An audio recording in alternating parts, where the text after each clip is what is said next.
సామాన్లు అందుకో.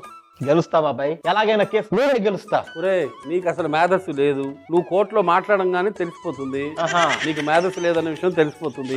నువ్వు కేసు ఓడిపోతావు. అసలు కోర్టు కటకటాల్లో నువ్వు రాగానే నీ పెతాపమో నా పెతాపం తేల్చుకున్నావు. తేల్చుకుందాం. నా డిఫెండబుల్ ముందు నువ్వు ఎలా కాదు, డిఫెన్స్ లాయర్. అదే ఏదో ఒక లాయర్ ముంగట నువ్వు ఎలా నిలబడతావు ప్రాసిక్యూటర్ గా చూసుకుంటా. జడ్జి నా క్లోజే. వేపుడు ముగ్గుడు ఎక్కించాడు.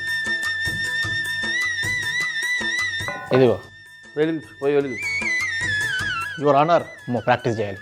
Your honour. Okay, lawyer practice చేస్తే చాలు, నువ్వు చేయక్కర్లా. అబ్జెక్షన్ ఓవర్ రూల్ అంటే ఏంటో ఏమో. నేను మొన్న ఈ సినిమాలో చూసిన వకీల్ సాబ్లో ఆ పదాలన్నీ వాడి నీకు 10/Y 10/X ఆ సికింద్రాబాద్ టు జిడిమెట్ల అన్ని కేసులు నీ మీదే. నువ్వు హైదరాబాద్ పోయి వచ్చావు కదా మొన్న, అక్కడ బస్సు నెంబర్లన్నీ గుర్తుపెట్టుకుని చెప్తున్నావు. మిరియాలు, ఎండుమిరపకాయలు, ధనియాలు, పచ్చిశనగపప్పు, మినపప్పు. మరి అవి రెండు ఎద్దురు టైం ఉంది.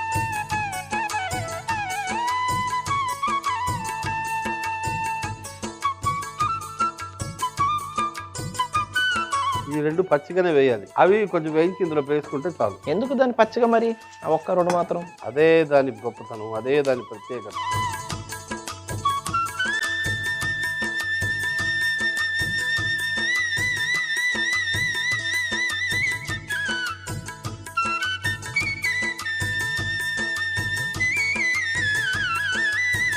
ఈ పొడి కరెక్ట్గా వస్తేనే నీకు చారు టేస్ట్.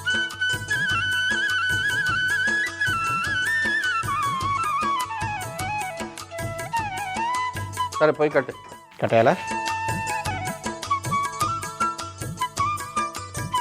పచ్చి వెల్లుల్లి. ఓహో, ఎక్కువ వేడి ఉండద్దా? పచ్చి వెల్లుల్లి, జీలకర్ర, కొంచెం కల్లుపోయి ఇందులోనేనా?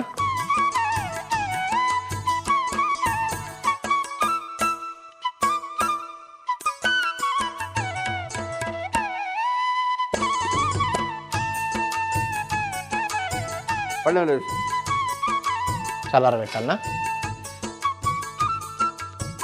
ఇప్పుడు ఆ గిన్నె ఎక్కించు పొయ్యి మీద. నూనె ఒక 5-6 గంటలు నూనె వేయి. పొయ్యి ముట్టేయాలి కదా ముందు. తామడం పైన పెట్టు. నూనె ఎంత వేయాలనో కరెక్ట్గా చెప్పు. 6. ఇది కూడా ఒక కోర్టు లాంటిది.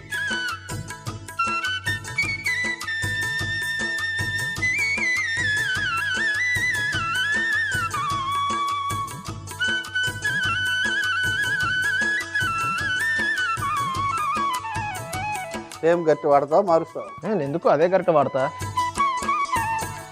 ఆవాలు. నీకు బాగానే చెప్తావు, కడిగేది నేను. చెప్తున్నా కదా, నా మేధాశక్తి దోచేసి నా కష్టాల పాలు చేస్తున్నావు నువ్వు. ఇప్పుడు ఏంటి ఏం లాభం? మనిషి కటకటాల్లో నిల్చున్న ఏమంటారు దాన్ని, ఆ నిల్చునే భంగిమని బట్టి జడ్జి గారు అంచనా వేస్తారు తెలుసా. The way you stand speaks your ఎలక్వెన్స్ అని న్యాయ వ్యవస్థలో మొదటి వాక్యం. నువ్వు అసలు ఆ కటకటాల్లో నిల్చోవడం బట్టే వాళ్ళకి అర్థమైపోతుంది. నీ దుస్తుల్ని బట్టి నువ్వేంటా అన్నది తెలిసిపోతుంది. నోరు విప్పితే అసలు పూర్తిగా తెలిసిపోతుంది. అయితే దొరికిపోతావు నువ్వు ఎట్లాగో 3 సంవత్సరాల కింద ఉన్న అనుభవం నీకు తెలియదు. ఆవాలు, వెల్లుల్లి ఎర్రగా అయిపోవాలి.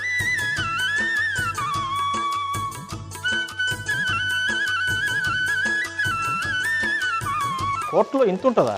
చాలా ఉంటుంది. కోర్టు అంటారు ఏమనుకుంటున్నావు? పోలే, మాకు పెద్ద పెద్ద పరిచయాలు ఉన్నాయిలే.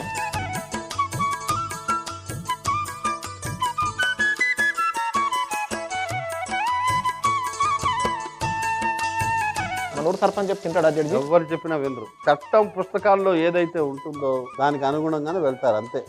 సరే, భారత రాజ్యాంగం ఏం చెప్పింది తెలుసు నాకు. భారతదేశం సర్వసత్తాక సామ్యవాద లౌకిక ప్రజాస్వామ్య గణతంత్ర రాజ్యాంగం. We the people of India having solemnly resolved to constitute India into a socialistic republic, democratic. నేను తెలుగులో చెప్పినాడు, ఇంగ్లీష్లో చెప్పినావు, అదే సేమ్ రెండు. సర్లే, కరివేపాకాయ.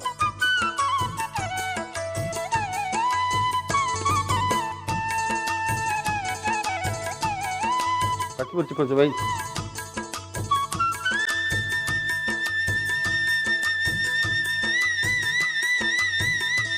ఉల్లిపాయలు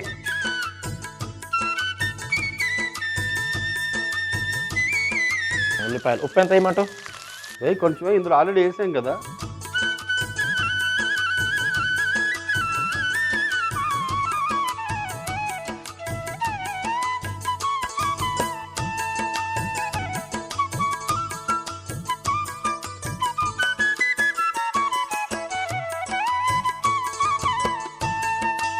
టమాటాలు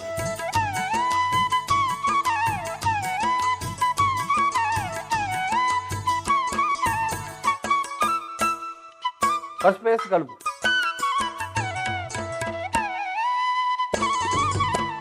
మన దేశంలో ఏ హైకోర్టుల్లో ఎలాంటి విషయాల్లో ఎలాంటి తీర్పులు ఇచ్చారో అవన్నీ అధ్యయనం చేయాలి ఒక లాయర్. ఫలానా హైకోర్టులో ఇలాంటి తీర్పు ఇచ్చారు అంటే ఆ తీర్పుకు విలువ ఉంటుంది. హైకోర్టులో ఇచ్చే తీర్పులు ఉంటాయి చూడు, అవునవును, వాటికి విలువ ఉంటుంది. అవన్నీ నాకు బాగా తెలుసు. నువ్వు ఆడుకుంటాను కోర్టు చిన్నప్పటి నుంచి ఛాలెంజ్. న్యాయం కావాలి, న్యాయం జరిగింది, ఎక్కడ న్యాయం? ఈ సినిమాలన్నీ చూసి పెరిగినాను. అంతెందుకు, మొన్నటికి మొన్న జాతిరత్నాలు కూడా చూసా. ఆ కోర్టుకి ఎంత ఫేమస్ తెలుసా నీకు?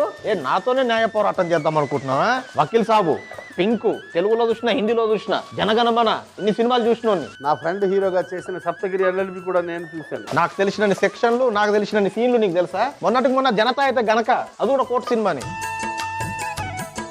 సరే, కారప్పొడి వేసి ఇవి ముద్ద చేసుకుంటారా.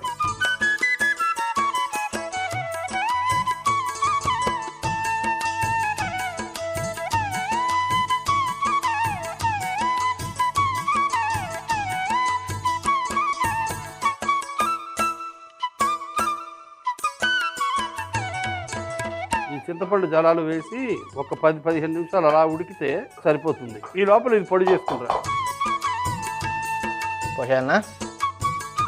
నీళ్ళెన్ని పోయాలా?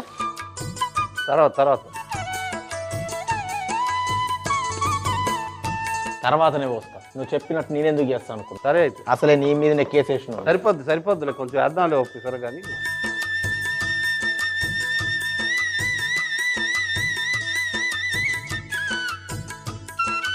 నేర శిక్షా స్మృతి అంటే తెలుసా? తెలుసు. ఏమిటది? నేరస్తులకు శిక్ష ముందు స్మృతితో కల్పిస్తారు. జర్షేపు వింటరా. Objection overrule. Objection sustained. వెయ్ వేసాలి మొత్తం ఎందుకు? సగం వెయ్యి.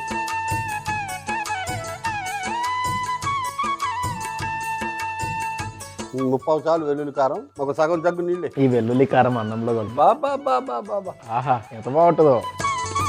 నీళ్ళే ముందు.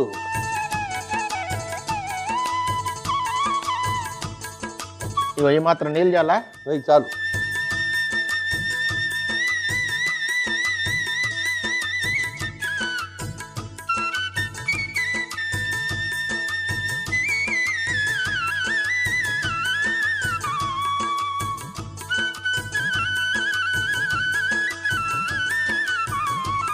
నిన్ను పప్పు కింద కోర్టులో ఓడిస్తాను. నన్ను వెల్లుల్లి కారం చారులో కొంచెం నెయ్యి వేయి. ఇంకా బాగుంటుంది.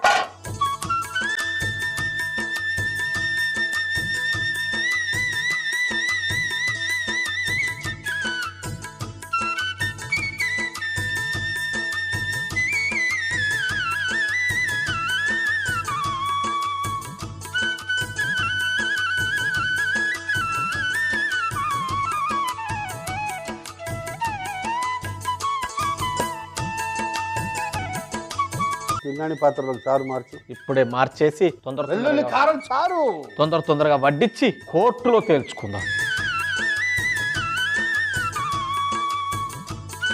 వెల్లుల్లి కారం చారా వా.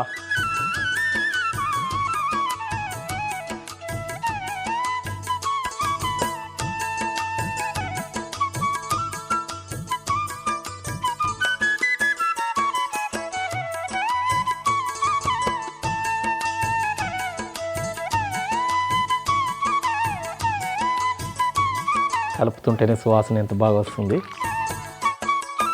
కింద నుంచి వెల్లుల్లి వేయించాం కదా, అది కూడా తీ. అలాగే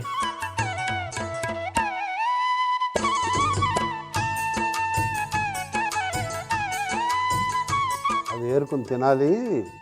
రక్తం అసలు ఇలాగ ప్రవహిస్తుంది స్వేచ్ఛగా ఎక్కడికి? శరీరంలో. వెల్లుల్లి తింటే ఇంకా అది జరిగేది అదే కదా, ఎలాంటి గుండెపోటు రాదు.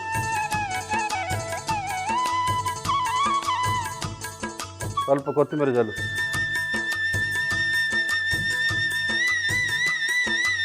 ముందుగా మూకుడులో మిరియాలు, ఎండుమిరపకాయలు, ధనియాలు, పచ్చిశనగపప్పు, మినప్పప్పు, పచ్చి వెల్లుల్లి, జీలకర్ర, కల్లుప్పు వేసి వేయించి పొడి చేసుకుని పక్కన పెట్టుకోవాలి. గిన్నెలో నూనె వేసి వేడెక్కిన తర్వాత ఆవాలు, వెల్లుల్లి, కరివేపాకు, పచ్చిమిర్చి, ఉల్లిపాయలు, ఉప్పు, టమాటాలు, పసుపు ఒకసారి కలిపి అందులోని కారం, చింతపండు నీళ్లు వేసి మరిగించుకొని ఇప్పుడు మరుగుతున్న మిశ్రమంలో మనం ముందుగా తయారు చేసుకున్న వెల్లుల్లి కారం కూడా వేసి సరిపడా నీళ్లు పోసి ఒకసారి కలిపి చిన్న మంటలో 10 నిమిషాలు మరిగించుకొని పైనుండి నెయ్యి వేసి ఒక గిన్నెలోకి తీసుకుని కొత్తిమీర వేసుకుంటే వెల్లుల్లి కారం చారు రెడీ.